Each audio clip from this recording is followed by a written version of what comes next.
नमस्कार, स्वागत है आपका कैपिटल टीवी बिहार के स्पेशल शो चुनावी चौसर में और मैं हूं आपके साथ आत्मजा। देखिए, आज चौथे चरण का मतदान था और बिहार की 5 सीटों पर वोट पड़ रहे हैं, जिसमें कि समस्तीपुर, उजियारपुर, दरभंगा, बेगूसराय और मुंगेर शामिल है। लेकिन आइए इस खास शो में हम पहले बात करेंगे दरभंगा, मुंगेर और बेगूसराय सीट के बारे में। तो शुरुआत करते हैं मुंगेर सीट से, जहां की दो बाहुबली एक दूसरे के आमने-सामने हैं। एक तरफ जहां ललन सिंह चुनाव लड़ रहे हैं, वहीं दूसरी तरफ अशोक महतो की पत्नी इस सीट से उम्मीदवार हैं। तो आइए बातचीत करते हैं। सर, आपका बहुत-बहुत स्वागत है। जी, बहुत धन्यवाद। सर, मुंगेर सीट काफ़ी हॉट सीट बना हुआ था। चर्चा चल रही थी कि 2 बाहुबली चुनाव लड़ रहे हैं। अनंत सिंह के आने से और इंटरेस्टिंग हो गया था। क्या लगता है, क्या कुछ हुआ है वहाँ पे? चुनाव तो बाहुबलियों के बीच भी ही हुआ आत्मजा जी मुंगेर में और जो खबरें हैं, देखिए चुनाव मतदान जो है अब अंतिम समय पर है, आधा घंटा बचा हुआ है। पोलिंग परसेंटेज ठीक-ठाक हुआ है, उम्मीद थी कि कम होगा लेकिन परसेंटेज ठीक हुआ है। एक जो आशंका थी, जिसको अशोक महतो बार-बार उठाते थे कि प्रशासन पर नज़र रखिए, प्रशासन मेरे लोगों को तंग कर रहा है, परेशान कर रहा है। आज भी पथराव की 2-3 घटनाएँ हुई हैं। आरोप लगा कि पर्ची नहीं दी जा रही थी। इसका मतलब क्या है? इसका मतलब है कहीं न कहीं से चुनाव को प्रभावित करने की कोशिश की गई थी। ख़ैर ये कहानी अलग है, लेकिन गोलबंदी की बात जो पहले दिन से हम कह रहे थे कि मुंगेर का चुनाव अगड़ा बनाम पिछड़ा ही हो रहा है और आज पूरे मुंगेर लोकसभा क्षेत्र में यही सीन दिखाई पड़ा कि चुनाव कमोबेश अगड़ा बनाम पिछड़ा ही हुआ और ये जब हो गया तो इसका मतलब है कि मुंगेर में लड़ाई बहुत ही कांटे की हो गई। सर, इस बात की चर्चा थी कि अगर लड़ाई अगड़ा बनाम पिछड़ा होती है, तो कहीं न कहीं इसका फ़ायदा जो है अशोक महतो को मिलेगा। क्या वाक़ई में ऐसा हुआ है? देखिए, स्वाभाविक है कि अगड़ा बनाम पिछड़ा को रोकने के लिए ही तमाम चीज़ें हो रही थी। अनंत सिंह को अगर जेल से बाहर आना पड़ा, तो मैसेज ये देना था कि जो पिछड़ों में प्रभाव है, भूमिहारों में तो है ही, अगड़ों में तो है ही, लेकिन जो पिछड़ों में जो प्रभाव था, खासकर कुशवाहा में, कोइरी में, कुर्मी भोट में जो प्रभाव अनंत सिंह का है, उसका फ़ायदा उठाया जाए। अपने क्षेत्रों में कमोबेश कुछ फ़ायदा मिला अनंत सिंह को। हम पहले दिन से कह रहे थे कि वहाँ कुछ फ़ायदा मिलेगा। लेकिन पूरे मुंगेर लोकसभा क्षेत्र में जो गोलबंदी हुई पिछड़ों की, वो कहीं न कहीं पर ललन सिंह पर भारी पड़ती हुई दिखाई पड़ रही है। अगर जो उनके लोग हैं, जो उनके लिए लगे हुए थे कि ललन सिंह को जिताना है, उस लेवल पर अगर कहीं भीतरघात हुआ होगा, आंकड़े आ रहे हैं, शाम होते-होते बहुत सारे आंकड़े आ जाएँगे कि किस इलाके में वोट परसेंटेज क्या रहा। जैसे ही ये आंकड़े आएँगे, ये साफ हो जाएगा कि ललन सिंह के साथ विश्वासघात हुआ या नहीं हुआ। अगर विश्वासघात वाला फैक्टर एग्जिस्ट करेगा मुंगेर में, तो तय मानिए फिर अशोक महतो का उनकी पत्नी अनीता देवी जो उम्मीदवार हैं, उनका पलड़ा आपको भारी दिखता मिलेगा। लेकिन इतना तय है कि मुकाबला बहुत ज़बरदस्त हुआ, वहाँ पर बहुत तरह की बात थी, तनाव था, लेकिन इन सब के बीच में प्रशासन ने एक अच्छा काम किया कि शांतिपूर्वक मतदान कराने की कोशिश की। 2-3 घटनाओं को हम छोड़ दें, तो कमोबेश चुनाव जो है शांतिपूर्ण ही रहा।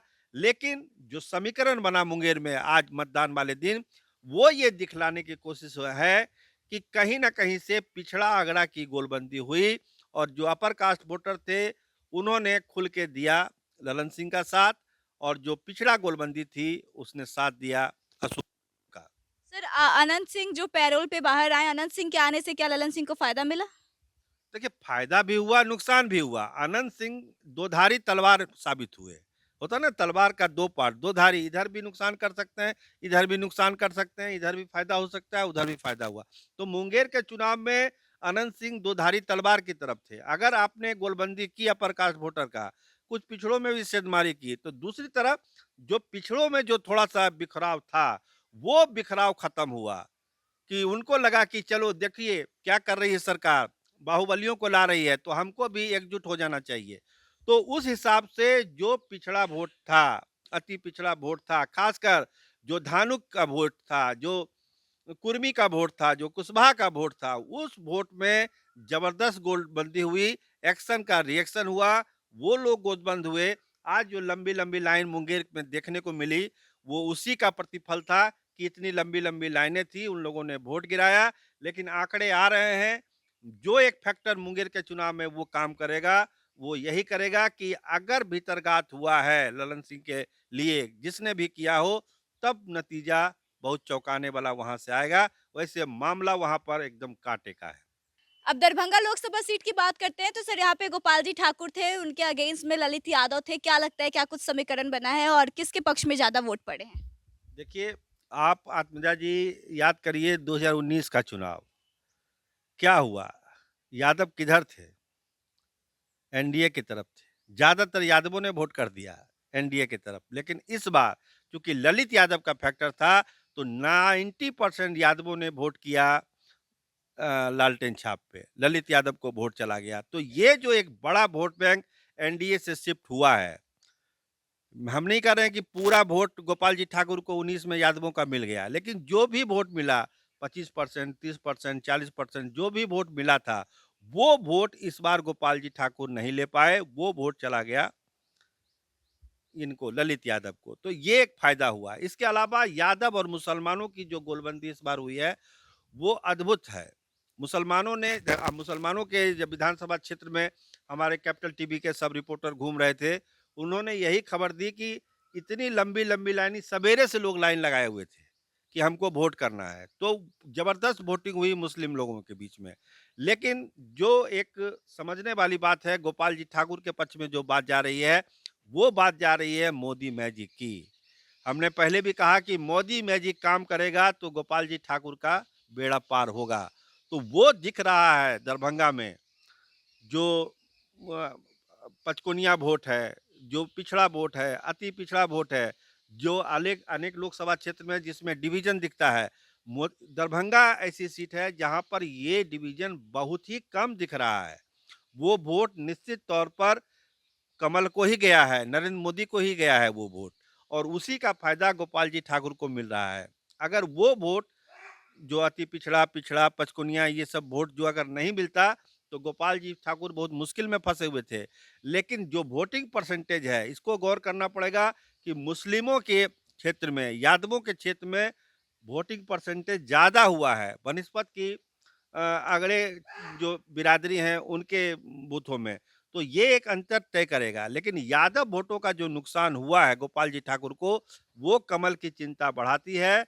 लेकिन जो दूसरे वोट थे, उन वोटों का एक मुश्त गोपाल जी ठाकुर को मिलना, ये बतलाता है कि मोदी मैजिक के सहारे दरभंगा में कमल खिल सकता है।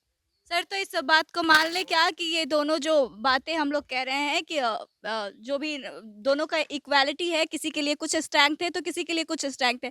लेकिन इसके बावजूद भी क्या माना जाए कौन आगे चल रहा है? देखिए, हमारे पास जो खबरें आ रही है दरभंगा से और जो हमारी समझ कहती है, उसमें लगता है कि दरभंगा में गोपाल जी ठाकुर का पलड़ा भारी दिखता है। सर आप अब बेगूसराय सीट की बात करें तो यहाँ पे गिरिराज सिंह की प्रतिष्ठा दांव पे लगी थी। कुछ लोग ऐसे भी कह रहे थे कि हिंदू मुस्लिम के ही आधार पे अब तक वोट मांगते आए। क्या लगता है इस बार किसके पक्ष में ज़्यादा वोट पड़े हैं? क्या लोगों ने वही मुद्दा चुना है या फिर दूसरी तरफ भी शिफ्ट हुए हैं? नहीं देखिए, वो मुद्दा तो बेगूसराय में पहले दिन से है ही, आज के मतदान के दिन तक वो मुद्दा है बेगूसराय में। लेकिन उस चुनाव में, बेगूसराय के चुनाव में एक चीज़ आत्मजा जी आपको ध्यान देना पड़ेगा कि एनडीए को नुकसान किस वोट का हुआ और महागठबंधन को फायदा किस वोट का हुआ। तो जो एंटी इनकम्बेंसी थी गिरिराज सिंह की, वो आज के वोटिंग के दिन तक बरकरार थी वहाँ पर, और उन लोगों ने ठीक-ठाक वोट किया। नोटा को भी वोट पड़ा है। नोटा में भी वोट गया है बेगूसराय में। जिनको महागठबंधन के प्रत्याशी पसंद नहीं थे, उन्होंने नोटा में भी वोट किया। लेकिन एंटी इनकम्बेंसी का खमियाजा वहाँ पे गिरिराज सिंह को भुगतना पड़ेगा, जैसा कि अभी तक की खबरें हैं। इसके अलावा देखिए, ये कहा जा रहा था कि जो जिस तरह से दूसरे विधानसभा क्षेत्रों में भी कुशवाहा वोटों की ये हुआ, बँटवारा हो गया, और जो सहयोगी दल है उस तरह से महागठबंधन के सपोर्ट में नहीं आ पाए। लेकिन बेगूसराय एक ऐसा क्षेत्र है जहाँ पे लगा कि महागठबंधन एकजुट होकर चुनाव लड़ रहा है, और जितने अलग-अलग दल हैं उनके कार्यकर्ता, उनके कैडरों ने एक धागे में बंधकर काम किया गिरिराज सिंह के खिलाफ। लगा कि सही मायनों में 2 धुरी में चुनाव हो रहा है बेगूसराय में। एक एनडीए है, दूसरी तरफ महागठबंधन है। तो ये जो खेमाबंदी हुई, ये कहीं न कहीं से एनडीए पर भारी पड़ा वहाँ पर। इसके अलावा एंटी इनकम्बेंसी गिरिराज सिंह के खिलाफ जो थी, वो तो थी ही। इसके अलावा जो उनके स्वजातियों में, भूमिहारों में भी एक गुस्सा था और वो गुस्सा वोट में भी दिखा। भूमिहारों के कई इलाकों में गए थे गिरिराज सिंह, वहाँ पर उनको हुड आउट किया गया कि आप क्यों आए, आपको समय नहीं देते हैं, 5 साल के बाद आते हैं। तो वो मुद्दा जीवित जीवित रहा और वोटिंग के दिन भी उसका असर हुआ।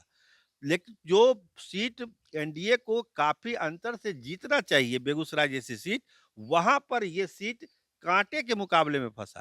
कहिए तो हम भी जो खबरें हैं, अभी 5 बज रहे हैं, अभी जो खबरें हैं कि फोटो फिनिश वाली स्थिति है। कोई नहीं कह सकता कि गिरिराज सिंह वहाँ से चुनाव जीत ही रहे हैं।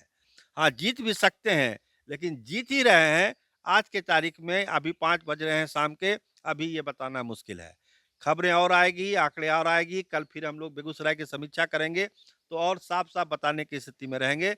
लेकिन फिलहाल यही लगता है कि वहाँ पर फोटो फिनिश की स्थिति है। वहीं अब दरभंगा सीट की बात करें तो बता दें कि यहाँ से गोपाल जी ठाकुर जो है उनको बढ़त हासिल हो रही है, जो कुछ रुझान निकल कर सामने आई है उसमें वो आगे जाते हुए दिखाई दे रहे हैं। तो हमने 3 सीटों के बारे में आपसे चर्चा की। अब आपको क्या लगता है कि इन तीनों सीटों से कौन आगे जा रहा है? आप कमेंट करके अपनी राय ज़रूर बताएँ। वीडियो अच्छी लगी हो तो शेयर करें और आगे के तमाम अपडेट्स के लिए बने रहें हमारे साथ। देखते रहें कैपिटल टीवी बिहार। धन्यवाद।